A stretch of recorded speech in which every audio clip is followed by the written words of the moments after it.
To COVID now, and Ontario reported a big jump in daily COVID-19 cases today. 340 new cases were logged. That's the most on a single day since June 26th. The 7-day average of cases is now at 216, the highest point in more than a month. With cases on the rise and fears over the Delta variant soaring, Ontario's Registered Nurses Association is now demanding the province introduce a vaccine passport. The group is also renewing calls to require healthcare workers to be immunized. Chris Glover looks at what the province is saying and how private businesses are now stepping in. Whether rocking out at the company's Christmas party or working in its office, all 50 employees at Mississauga's Acoustics Engineering have to be fully vaccinated or work remotely. It's incumbent on business leaders to stand up and put these sort of measures in place and voice our opinions around how we reintegrate back into society in a safe way and protect our team. In the absence of any government COVID vaccine mandate for workers, Toronto area strip clubs are also making it a rule. And while University Health Network hospitals require either a vaccine or rapid testing of staff, many other GTA hospitals are not requiring vaccines for healthcare workers. It's beyond me, to tell you the truth, why the Premier is not moving on it. And in fact, I just sent him a text. The Registered Nurses Association has been blowing up Doug Ford's phone about requiring vaccines for health and education workers for weeks. Now they're demanding the Ontario government create temporary vaccine passports to get into non-essential businesses. We need the Premier to master the political will and have the guts to move with it. Now, with Delta, things have really changed. Biomedical engineer Omar Khan says not only is Delta more contagious, but vaccines aren't as good at blocking its transmission, making unvaccinated people even more of a threat. The worry is that you transmit to someone who's partially or unvaccinated, they go back in and fill up the ICU. That puts us all in a bad situation. Some services will, non-essential services will be available only to vaccinated people. Delta is prompting a vaccine passport in Quebec, and for 2 months now, there's been one in Manitoba. Ontario, though, not budging. As I said, we don't want 13 different passports that different jurisdictions have to interpret. As the Ford government unveiled a new GoBus vaccine strategy to help bring shots directly to the unvaccinated, Sylvia Jones had a firm no to a vaccine passport and requiring health workers to be vaccinated. We do not believe that we need to impose on Ontario citizens. Leaving the pressure to force vaccines to private business. I really hope this resonates with other CEOs who might be on the fence about it. A challenge this small business is ready to take on to protect its team. Chris Glover, CBC News, Toronto. Canadian Border Service officers have started a work-to-rule action across the country. The union, representing about 8,500 Canada Border Services Agency workers, say negotiations are still ongoing with the federal government. The list of demands include better pay, stronger protection against harassment and discrimination. The work-to-rule strike means agents may only perform minimum work, causing long lineups at airports and land border crossings. The disruption comes ahead of Canada's plans to reopen the border for non-essential travel starting Monday. The first phase will see fully vaccinated U.S. citizens and permanent residents being eligible to enter the country.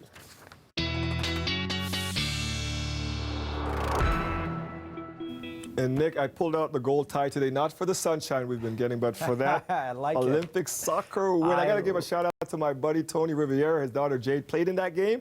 Oh, is that right? She was incredible on defense. Congratulations. It's just wonderful. Yeah. Amazing. Congratulations. We were watching it in the morning, and then I took my son to camp, and that's when they won. We're like, oh, my wife was texting me, telling me. But anyway, I watched the replays. So there you go. Gold. And look, gold on the map there. 28 degrees right now in the city of Toronto. We actually hit 29 degrees earlier on with the humidex feeling like the low 30s, 33 right now in the city of Toronto. There's a look at the rest of southern Ontario. So lots of hot, humid weather in place.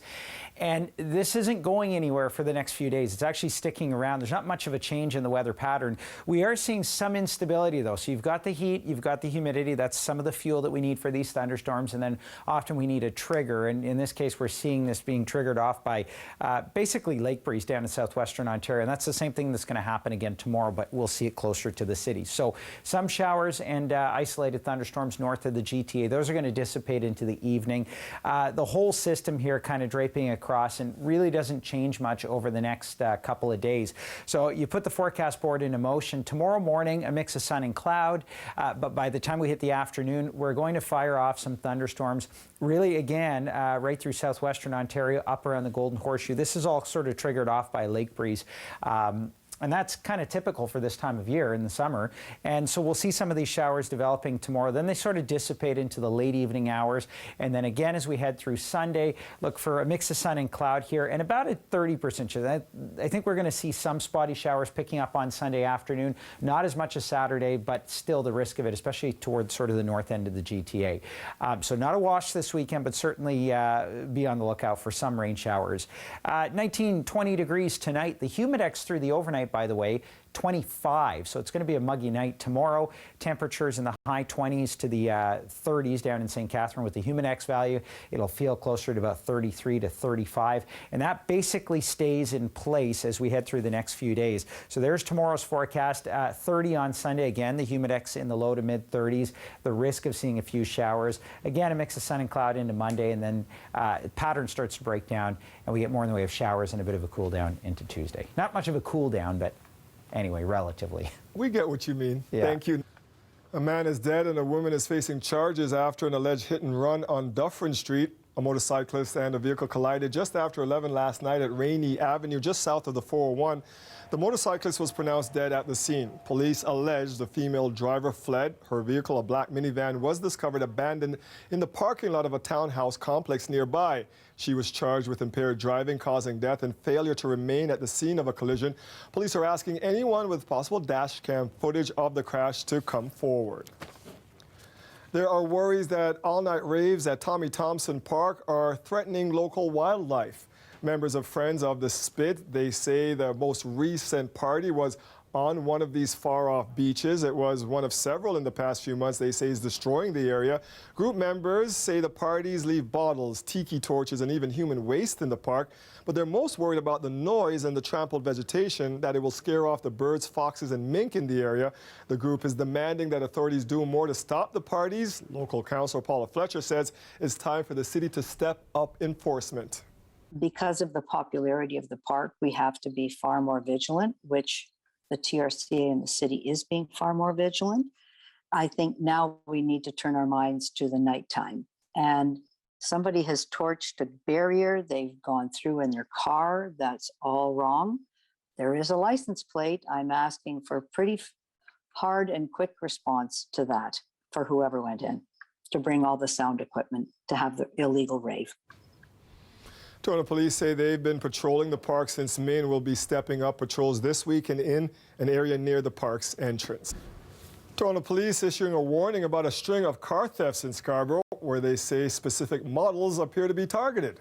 In the past 5 weeks or so, Ford District has seen an uptick in our auto thefts for particularly three types of vehicles. It would be our Lexus RX 350s, Honda CR-Vs, and Toyota Highlanders.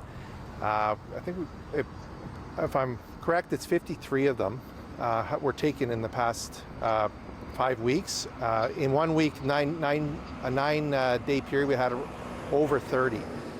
Police say the vehicles have been stolen from driveways in recent weeks. These security camera videos show the suspects investigators are trying to identify.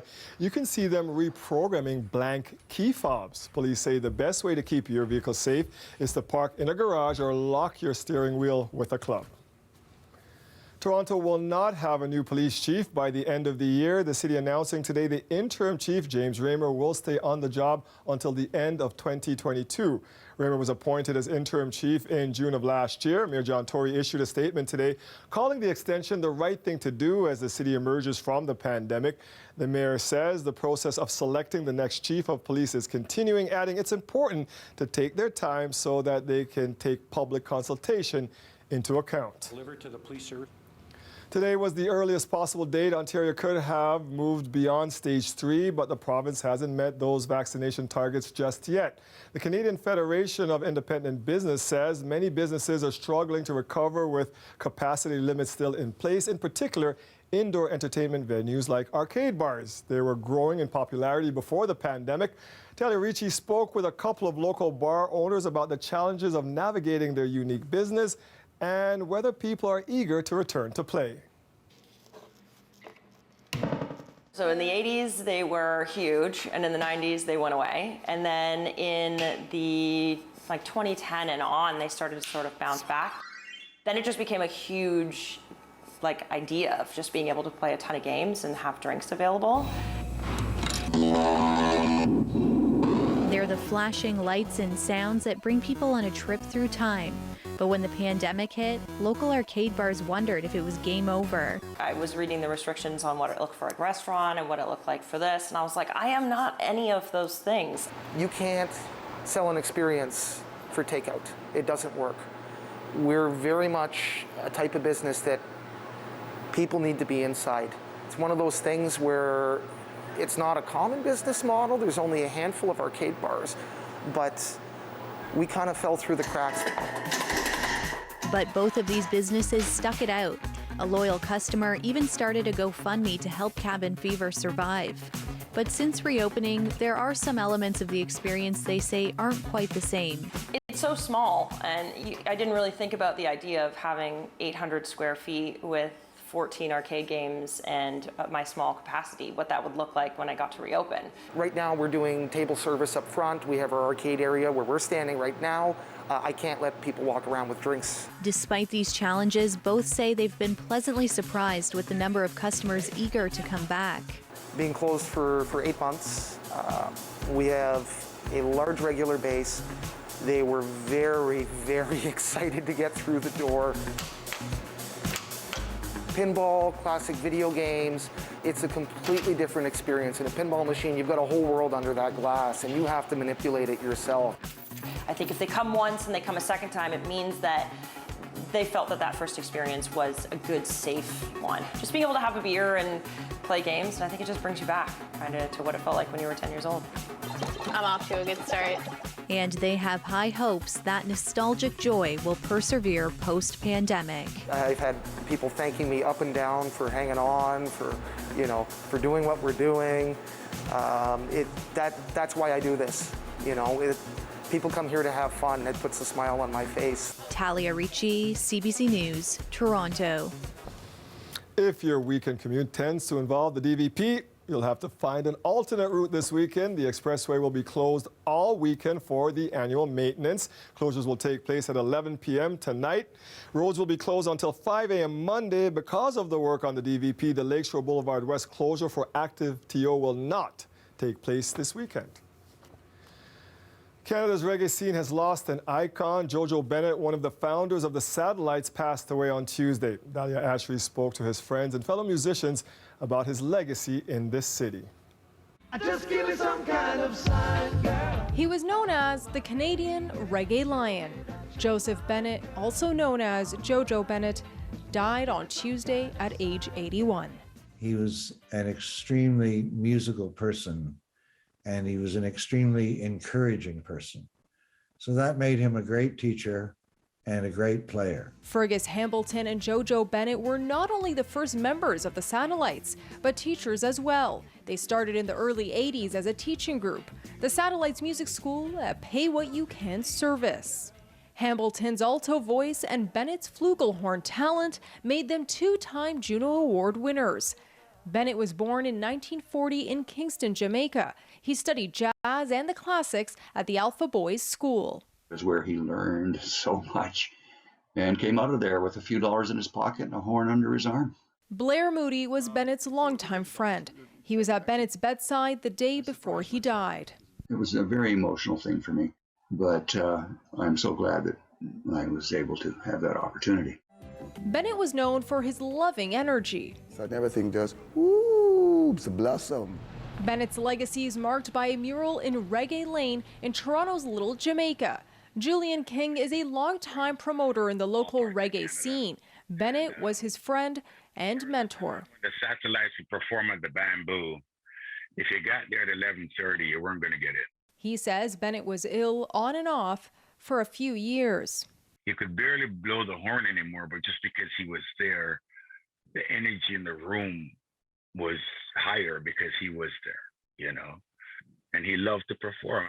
The reggae guru was known for his larger-than-life personality. Hambleton says if he could say one last thing to his friend, that I would want to say to him, but I know what he would say to me. He'd say, what's all this emotion? Just forget about it. Just go and do some music. Forget about this. Dahlia Ashry, CBC News, Toronto. Saw him on stage many, many times. What do you have for us on the weekend there, Nick? A bit of a mixed bag, Dwight, but you know what? If you have outdoor plans, don't sweat it. But through the afternoon, you're probably going to see some showers, even a thunderstorm, especially to the north end of the GTA. This is your sort of typical summer weather. The weather pattern is not changing much for the next few days.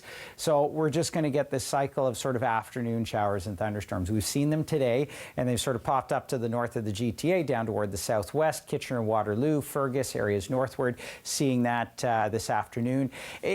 Basically, as I said, there's not much of a change in the weather pattern here.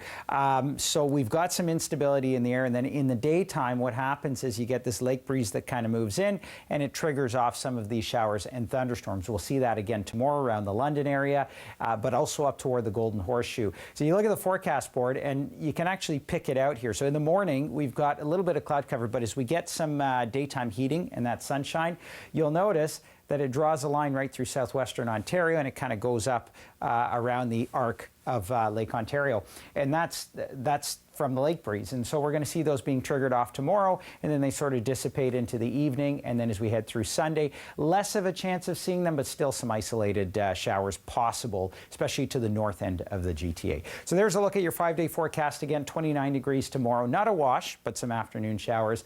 And into the 30s, humidex values for the next few. 33 to 35. Dwight. Thank you, Nick. You bet.